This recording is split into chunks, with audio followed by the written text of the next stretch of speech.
O INCRA é o maior latifundiário improdutivo do Brasil.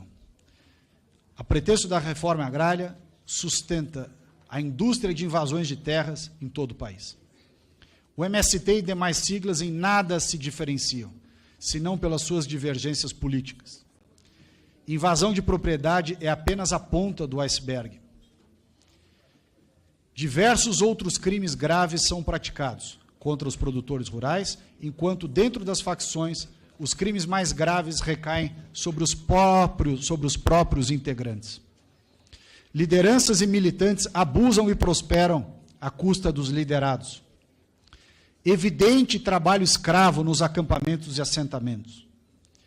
Facções aparelharam o Ministério do Desenvolvimento Agrário e o INCRA.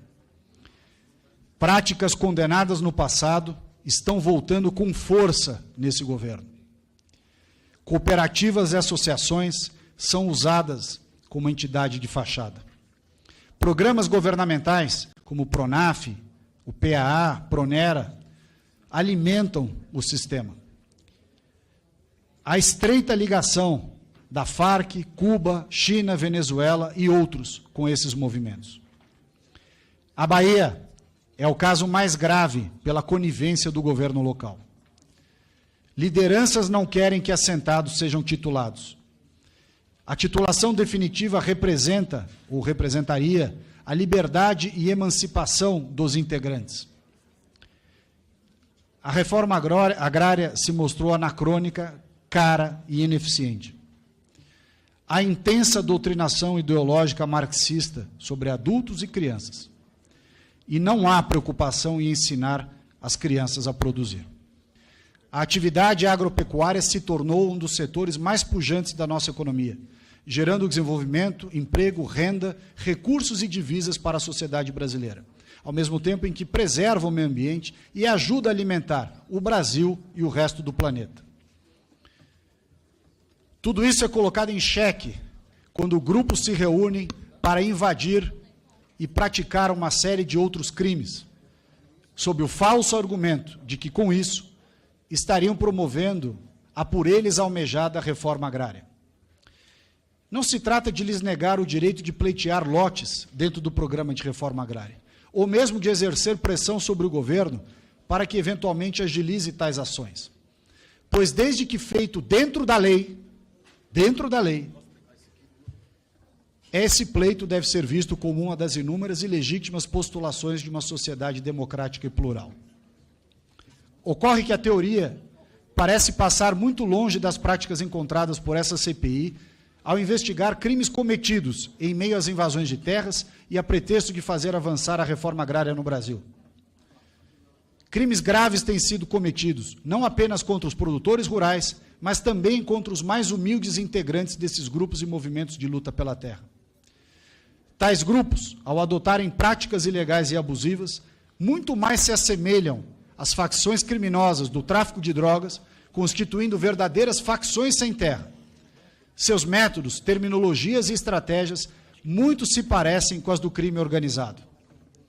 Restou claro que as diferentes facções, espalhadas por todo o território nacional, constituem uma verdadeira sopa de letrinhas, que tem no MST a sua face mais conhecida, mas que adotam outras nomenclaturas consoante as disputas políticas e financeiras que permeiam esses grupos.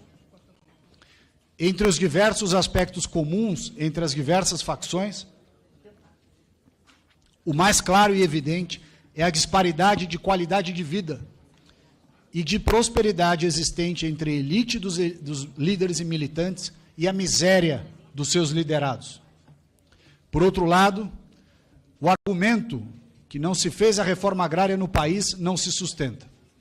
Os dados oficiais analisados pela CPI comprovam que já se mobilizou milhões de hectares, através de milhões de lotes, para mais de 1 milhão de pessoas.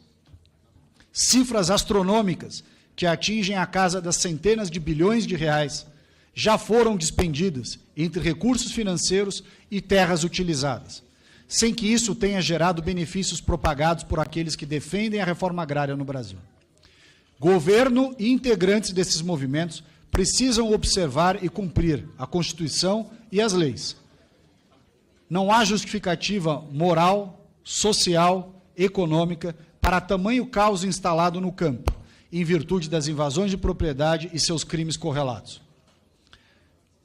As informações disponíveis comprovam que não há, ao menos nesse momento, necessidade de se aumentar as áreas destinadas à reforma agrária, mas sim premência de ajustar e viabilizar, pela ótica da eficiência, da meritocracia, da produtividade, os milhares de assentamentos já existentes.